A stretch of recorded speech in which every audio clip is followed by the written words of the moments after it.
Final ಸ್ಟೇಟ್ಮೆಂಟಲ್ಲಿ next problem ನಾವು consider ಮಾಡೋದಾದರೆ luckless limited went voluntary liquidation on 30th 2015 when the state of affairs was as below. Unsecured creditors was rupees 4 lakh. Unsecured creditors ಎಷ್ಟು ಕೊಟ್ಟಿದ್ದಾನೆ 4 lakhs ಕೊಟ್ಟಿದ್ದಾನೆ, including 50,000 preferential claim. ಆ 4 lakhಲ್ಲಿ 50,000 preferential creditors ಕೊಟ್ಟಿದ್ದಾರೆ. Next secured creditors ಬಂದು secured and plant and machinery stood at 2 lakh. Secured ಕ್ರೆಡಿಟರ್ಸ್ಗೆ plant and machinery secure ಮಾಡೋದು ಎಷ್ಟಪ್ಪ ಅಂದರೆ 2 lakh rupees. Cash in hand was rupees 10,000. Next the liquidators released plant and machinery for rupees 1,50,000 ಅಂತ ಹೇಳಿದಾನೆ. ಇಲ್ಲಿ ನೋಡಿ secured ಕ್ರೆಡಿಟರ್ಸ್ಗೆ ಪ್ಲಾಂಟ್ ಆ್ಯಂಡ್ ಮಿಷನರಿ ಪ್ಲೆಜ್ ಮಾಡೋದು ಎಷ್ಟಪ್ಪ ಅಂದರೆ 2 lakh. ಆ 2 lakhಲ್ಲಿ liquidators plant and missionary realise ಮಾಡಿರೋದು ಓನ್ಲಿ 1,50,000 ಮಾತ್ರ. 2 lakhಲ್ಲಿ 1,50,000 ಪ್ಲಾಂಟ್ ಆ್ಯಂಡ್ ಮಿಷನ್ ರಿಯಲೈಸ್ ಆದರೆ 1,50,000 ಮಾತ್ರ ಟ್ರೀಟ್ ಆಸ್ ಸೆಕ್ಯೂರ್ಡ್ ಕ್ರೆಡಿಟರ್ಸ್. ಯಾಕಂದರೆ 2 lakhಲ್ಲಿ 1,50,000 ಮಾತ್ರ ಪ್ಲಾಂಟ್ ಆ್ಯಂಡ್ ಮಿಷನ್ ರಿಯಲೈಸ್ ಆಗ್ತಿರೋದು. So 1,50,000 plant and mission realise ಆಗ್ತಿರೋದ್ರಿಂದ 1,50,000 ಸೆಕ್ಯೂರ್ಡ್ ಕ್ರೆಡಿಟರ್ಸ್ ಅಂತ ಟ್ರೀಟ್ ಮಾಡಿದ್ರೆ remaining 50,000 treat as unsecured creditors. In remain 50,000 unsecured creditors ಅಂತ ಟ್ರೀಟ್ ಮಾಡ್ತೀವಿ. Next and other assets was realised 1 lakh. Other assets realised ಆಗಿರೋದು ಎಷ್ಟಪ್ಪ ಅಂದರೆ 1 lakh. The liquidation expenses came to rupees 10,000 and the liquidators remuneration was fixed at 4% of the amount realised. ಏನೆಲ್ಲ amount realise ಆಗುತ್ತೋ amount ಮೇಲೆ 4% ನಾವೇನು ಮಾಡ್ತೀವಿ liquidators remuneration pay ಮಾಡ್ತೀವಿ, including cash balance. Cash balance include ಮಾಡಿ 4% ಲಿಕ್ವಿಡೇಟರ್ಸ್ ರೆಮ್ಯುನರೇಷನ್ ಪೇ ಮಾಡ್ಬೇಕಂತ ಹೇಳ್ತಾನೆ. Next ಬಂದು and 2% of the amount distributed to unsecured creditors including preferential creditors ಅಂತ ಹೇಳ್ತಾನೆ. ನೋಡಿ ಲಾಸ್ಟ್ ಪ್ರಾಬ್ಲಮ್ಸಲ್ಲೆಲ್ಲ ಏನಾಗ್ತಿತ್ತು ಅಂದರೆ ಈ 2% ಇದು ಏನು ಅಮೌಂಟು ಅನ್ಸೆಕ್ಯೂರ್ಡ್ ಕ್ರೆಡಿಟರ್ಸ್ ಪೇ ಮಾಡ್ತಿದ್ರೆ ಅದು ಎಕ್ಸ್ಕ್ಲೂಡಿಂಗ್ ಪ್ರಿಫರೆನ್ಷಿಯಲ್ ಕ್ರೆಡಿಟರ್ಸ್ ಕೊಡ್ತಿದ್ದೆ ಅಥವಾ ಅದರ್ ದೆನ್ ಪ್ರಿಫರೆನ್ಷಿಯಲ್ ಕ್ರೆಡಿಟರ್ಸ್ ಕೊಡ್ತಿದ್ದೆ. ಅಂದರೆ ಪ್ರಿಫರೆನ್ಷಿಯಲ್ ಕ್ರೆಡಿಟರ್ಸ್ನ ಲೆಸ್ ಮಾಡಿದ ಮೇಲೆ ಉಳ್ಕೊಂಡಿರೋಂಥ ಅಮೌಂಟಿಗೆ 2% ಪೇ ಮಾಡ್ತಿದ್ವಿ. ಬಟ್ ಈ ಪ್ರಾಬ್ಲಮ್ ಕೊಟ್ಟಿರೋದು ಏನಪ್ಪ ಅಂತಂದರೆ ಇನ್ಕ್ಲೂಡಿಂಗ್ ಪ್ರಿಫರೆನ್ಷಿಯಲ್ ಕ್ರೆಡಿಟರ್ಸ್ ಕೊಟ್ಟಿರೋದ್ರಿಂದ ನಾವು ಪ್ರಿಫರೆನ್ಷಿಯಲ್ ಕ್ರೆಡಿಟರ್ಸ್ ಲೆಸ್ ಮಾಡೋಕ್ಕೆ ಬರೋದಿಲ್ಲ. ಅಪ್ ಟು ಡಿಬೆಂಚರ್ ಹೋಲ್ಡರ್ಸ್ವರೆಗೂ ಮಾತ್ರ ಲೆಸ್ ಮಾಡಿ ರಿಮೈನಿಂಗ್ ಅಮೌಂಟ್ ಮೇಲೆ 2% ಪೇ ಮಾಡ್ತೀವಿ. ಲಾಸ್ಟ್ ಪ್ರಾಬ್ಲಮೆಲ್ಲ ನಾವು ಮಾಡಿದ್ವಿ ಏನಪ್ಪ ಅಂತಂದರೆ first secured creditors, liquidation expenses, liquidators remunerations, debenture holders, next preferential creditors ಇಷ್ಟು ಲೆಸ್ ಮಾಡಿ ಉಳ್ಕೊಂಡಿರೋಂಥ ಅಮೌಂಟಲ್ಲಿ ನಾವೇನು ಮಾಡ್ತೀವಿ ಅನ್ಸೆಕ್ಯೂರ್ಡ್ ಕ್ರೆಡಿಟರ್ಸ್ಗೆ ಪೇಮೆಂಟ್ ಮಾಡ್ತೀವಿ. ಬಟ್ ಇಲ್ಲೇನಾಗುತ್ತೆ ಅಂತಂದರೆ ಇನ್ಕ್ಲೂಡಿಂಗ್ ಪ್ರಿಫರೆನ್ಷಿಯಲ್ ಕ್ರೆಡಿಟರ್ಸ್ ಅಂತ ಕೊಟ್ಟಿರೋದ್ರಿಂದ ನಾವು ಅಪ್ ಟು ಡಿಬೆಂಚರ್ ಹೋಲ್ಡರ್ಸ್ವರೆಗೆ ಮಾತ್ರ ಪೇಮೆಂಟ್ಸ್ ಲೆಸ್ ಮಾಡಿ ಉಳ್ಕೊಂಡಿರೋಂಥ ಅಮೌಂಟಲ್ಲಿ ನಾವೇನು ಮಾಡ್ತೀವಿ ಅಂತಂದರೆ ರೆಮ್ಯುನರೇಷನ್ನು ಪೇ ಮಾಡ್ತೀವಿ ಅನ್ಸೆಕ್ಯೂರ್ಡ್ ಕ್ರೆಡಿಟರ್ಸ್ಗೆ. ಸೊ ಇದಕ್ಕೆ ನಾವು ಸೊಲ್ಯೂಷನ್ಸ್ ಮಾಡೋದಾದರೆ ಈ ಪ್ರಾಬ್ಲಮ್ ಬಂದು ಬುಕ್ಕಲ್ಲಿರೋಂಥ ಪ್ರಾಬ್ಲಮ್.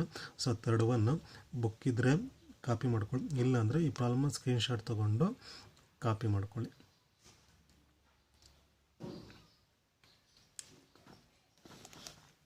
ಸೊ ಇದಕ್ಕೆ ಸೊಲ್ಯೂಷನ್ ನಾವು ನೋಡೋದಾದರೆ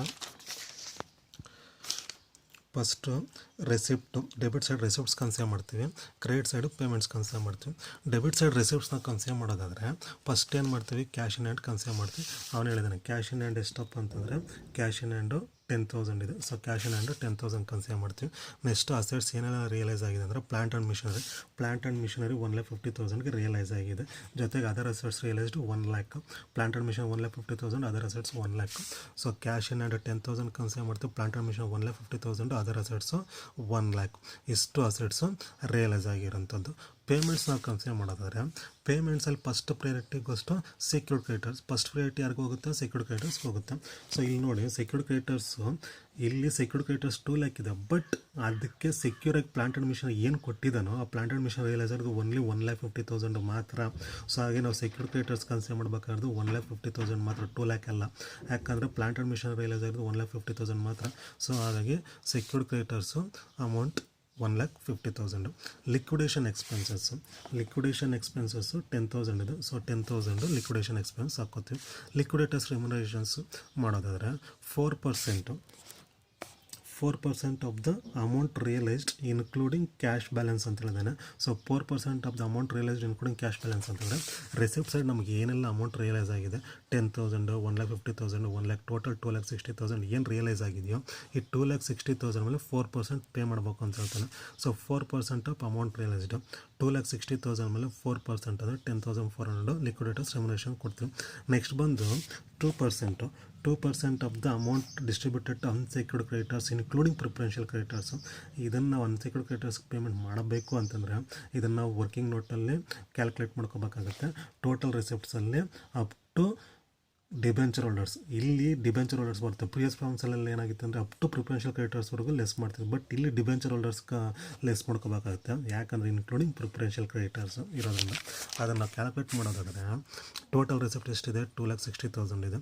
total receipt 2,60,000 less total payments up to debenture holders.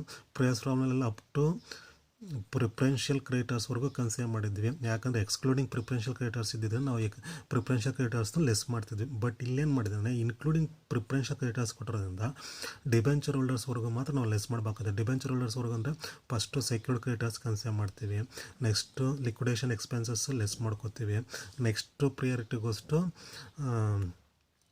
Liquidators remuneration, next priority goes to debenture holders. ಇಷ್ಟು ನಾವು ಲೆಸ್ ಮಾಡ್ಕೋಬೇಕಾಗುತ್ತೆ.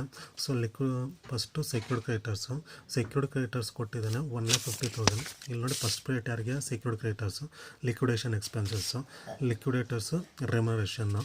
ನೆಕ್ಸ್ಟು ಡಿಬೆಂಚರ್ ಹೋಲ್ಡರ್ಸ್ ಪ್ರಾಬ್ಲಮ್ ಕೊಟ್ಟಿಲ್ಲ, ಹಾಗಾಗಿ first secured creditors, liquidation expenses, liquidators remuneration plus debenture holders less ಮಾಡ್ಕೋಬೇಕಾಗುತ್ತೆ. Debenture holders ಕೊಡದೇ ಇರೋದ್ರಿಂದ only secured creditors, next liquidators liquidation expenses, liquidators remunerations, ಈ 3 items less ಮಾಡಿಕೊಂಡ್ರೆ 89,600 rupees amount available to unsecured creditors ಬರುತ್ತೆ. Amount available to unsecured creditors 89,600 ಬರುತ್ತೆ. ಇದ್ರ ಮೇಲೆ ನಾವು ರೆಮ್ಯುನರೇಷನ್ ಕ್ಯಾಲ್ಕುಲೇಟ್ ಮಾಡಬೇಕಾದ್ರೆ sufficient funds, not sufficient funds consider ಮಾಡಬೇಕಾಗುತ್ತೆ. ಇಲ್ಲಿ ನೋಡಿ ನಿಮಗೆ ಪ್ರಿಫರೆನ್ಷಿಯಲ್ ಅನ್ಸೆಕ್ಯೂರ್ಡ್ ಕ್ರೆಡಿಟರ್ಸ್ ಕೊಟ್ಟಿರೋದು ಎಷ್ಟಪ್ಪ, ಟೋಟಲಿ 4,50,000 ಪ್ರಿಫರೆನ್ಷಿಯಲ್ ಕ್ರೆಡಿಟರ್ಸ್ ಲೆಸ್ ಮಾಡಿದ್ರೆ ಇನ್ನು ಉಳ್ಕೊಳ್ಳೋದು ಎಷ್ಟು, 3,50,000 ಅನ್ಸೆಕ್ಯೂರ್ಡ್ ಕ್ರೆಡಿಟರ್ಸ್ ಬರ್ತಾರೆ. 3,50,000 ಅನ್ಸೆಕ್ಯೂರ್ಡ್ ಕ್ರೆಡಿಟರ್ಸ್ ಅಂತಂದರೆ ಇಲ್ಲಿ ಶಾರ್ಟೇಜ್ ಆಫ್ ಫಂಡ್ಸು. ಯಾಕಂತಂದರೆ 3,50,000 ಟೋಟಲ್ ಅನ್ಸೆಕ್ಯೂರ್ಡ್ ಕ್ರೆಡಿಟರ್ಸ್ ಇರೋದು, ಬಟ್ ಇಲ್ಲಿ ನಿಮ್ಗೆ ಅಮೌಂಟ್ ಇರೋದು ಎಷ್ಟು ಪೇಮೆಂಟ್ಗೆ ಓನ್ಲಿ 89,600 ಮಾತ್ರ. ಅಲ್ಲಿಗೆ ಶಾರ್ಟೇಜ್ ಆಫ್ ಫಂಡ್ಸ್ ಬರುತ್ತೆ. ಸೊ ಶಾರ್ಟೇಜ್ ಆಫ್ ಫಂಡ್ಸ್ ಬಂದಾಗ 2/102 ಬರುತ್ತೆ. 2/102 ಬರುತ್ತೆ. ಯಾಕಂದರೆ ಸಫಿಷಿಯೆಂಟ್ ಫಂಡ್ಸ್ ಇದ್ದಾಗ ಡೈರೆಕ್ಟಾಗಿ ನೀವೇನು ಮಾಡ್ತೀರ, ಕೊಟ್ಟಿರೋಂಥ ಪರ್ಸೆಂಟೇಜು ಕ್ಯಾಲ್ಕುಲೇಟ್ ಮಾಡ್ತೀರಾ. ಶಾರ್ಟೇಜ್ ಆಫ್ ಫಂಡ್ಸ್ ಇದ್ದಾಗ ಅಷ್ಟು ನೀವು ಆ್ಯಡ್ ಮಾಡ್ಕೋಬೇಕಾಗುತ್ತೆ. 2/102 ಮಾಡ್ಕೋತೀರಾ.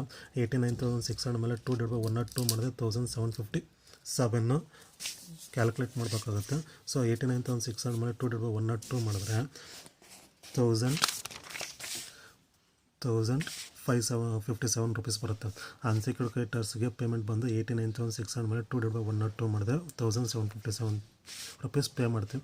ನೆಕ್ಸ್ಟು ಪ್ರಿಫರೆನ್ಷಿಯಲ್ ಕ್ರೆಡಿಟರ್ಸು 50,000 ಕೊಟ್ಟಿದ್ದಾನೆ. ಇನ್ನು ರಿಮೈನಿಂಗ್ ಏನು ಉಳ್ಕೊಳುತ್ತೋ ಟೋಟಲ್ ರಿಸಿಪ್ಟ್ಸಲ್ಲಿ ಬ್ಯಾಲೆನ್ಸಿಂಗ್ ಫಿಗರು 37,843 ರುಪೀಸ್ ಏನಾಗುತ್ತೆ ಅಂದರೆ ಪೇಮೆಂಟು ಅನ್ಸೆಕ್ಯೂರ್ಡ್ ಕ್ರೆಡಿಟರ್ಸ್ಗೆ ಪೇಮೆಂಟ್ ಆಗುತ್ತೆ. ಇದು ಬ್ಯಾಲೆನ್ಸಿಂಗ್ ಫಿಗರ್. ಸೊ ಇದು ಬಂದು ಸೊಲ್ಯೂಷನ್ನು. ಇಲ್ಲಿ ನೋಡಿ receipt side cash in hand ಕೊಟ್ಟಿದ್ದಾನೆ. ಕ್ಯಾಶ್ ಇನ್ ಹ್ಯಾಂಡ್ ಕನ್ಸಿಡರ್ ಮಾಡ್ತಾರೆ. ಅಸೆಟ್ಸ್ ಏನೆಲ್ಲ ರಿಯಲೈಸ್ ಆಗಿದೆ, ಪ್ಲಾಂಟ್ ಆ್ಯಂಡ್ ಮಿಷನ್ ರಿಯಲೈಸ್ ಆಗಿದೆ 1,50,000, ಅದರ್ ಅಸೆಟ್ಸು 1,00,000 ರಿಯಲೈಸ್ ಆಗಿದೆ. ಇಷ್ಟು ರೆಸಿಪ್ಟ್ ಸೈಡ್ ಬರೋಂಥ ಐಟಮ್ಸು. ಪೇಮೆಂಟ್ ಸೈಡ್ ಬರೋದು ಸೆಕ್ಯೂರ್ಡ್ ಕ್ರೆಡಿಟರ್ಸು 1,50,000, 2,00,000 ಕೊಟ್ಟಿದ್ದಾನೆ, ಬಟ್ 50,000 ಅನ್ಸೆಕ್ಯೂರ್ಡ್ ಕ್ರೆಡಿಟರ್ಸ್ ಅಂತ ಟ್ರೀಟ್ ಮಾಡ್ತಾರೆ. 1,50,000 ಮಾತ್ರ ಪ್ಲಾಂಟ್ ಆ್ಯಂಡ್ ಮಿಷನ್ ರಿಯಲೈಸ್ ಆಗಿರೋದ್ರಿಂದ 1,50,000 ಕನ್ಸಿಡರ್ ಮಾಡ್ತಾರೆ. Liquidation expenses 10,000. Liquidators remuneration 4% of amount realised ಇರೋದು 2,60,000 ಮೇಲೆ 4% ಕನ್ಸಿಡರ್ ಮಾಡ್ತಾರೆ. Next 2% distributed to unsecured creditors including preferential creditors ಅಂತ ಕೊಡೋದ್ರಿಂದ ಅಪ್ ಟು ಡಿಬೆಂಚರ್ ಹೋಲ್ಡರ್ಸ್ವರೆಗೆ ಏನು ಪೇಮೆಂಟ್ ಬರುತ್ತೋ ಅಷ್ಟು ನೀವು ಲೆಸ್ ಮಾಡಬೇಕಾಗುತ್ತೆ. ಅಂದರೆ first secured creditors, next liquidation expenses, liquidators remuneration, debenture holders. ಈ ಡಿಬೆಂಚರ್ ಹೋಲ್ಡರ್ಸ್ ಕೊಡದೇ ಇರೋದ್ರಿಂದ ಓನ್ಲಿ 3 ಐಟಮ್ಸ್ ಮಾತ್ರ ನೀವೇನು ಮಾಡ್ತೀರಾ ಅಂದರೆ ಲೆಸ್ ಮಾಡ್ಕೊತೀರ. ಲೆಸ್ ಮಾಡ್ಕೊಂಡ್ರೆ 89,600 ಉಳ್ಕೊಳ್ಳುತ್ತೆ. ಇದು ಶಾರ್ಟೇಜ್ ಆಫ್ ಫಂಡ್ಸು. ಯಾಕಂದರೆ 3,50,000 ನಮಗೆ ಅನ್ಸೆಕ್ಯೂರ್ಡ್ ಕ್ರೆಡಿಟರ್ಸ್ ಇರೋದು. ಇಲ್ಲಿ ಬಂದಿರೋದು ಓನ್ಲಿ 89,600 ಶಾರ್ಟೇಜ್ ಆಫ್ ಫಂಡ್ಸ್ ಇರೋದ್ರಿಂದ ನಾವೇನು ಮಾಡ್ತೀವಿ, 2/102 ಮಾಡ್ಕೊತೀವಿ. ಮಾಡಿಕೊಂಡ್ರೆ ರೆಮ್ಯುನರೇಷನ್ ಎಷ್ಟು ಬರುತ್ತೆ, 1,757 ಬರುತ್ತೆ. Preferential creditors 50,000. ರಿಮೈನಿಂಗ್ ಬ್ಯಾಲೆನ್ಸ್ ಉಳ್ಕೊಳ್ಳೋದು ಬಂದು ಏನಪ್ಪ ಅಂದರೆ ಅನ್ಸೆಕ್ಯೂರ್ಡ್ ಕ್ರೆಡಿಟರ್ಸು 37,843. ಇದೇನಾಗುತ್ತೆ ಅಂದರೆ ಬ್ಯಾಲೆನ್ಸಿಂಗ್ ಫಿಗರ್.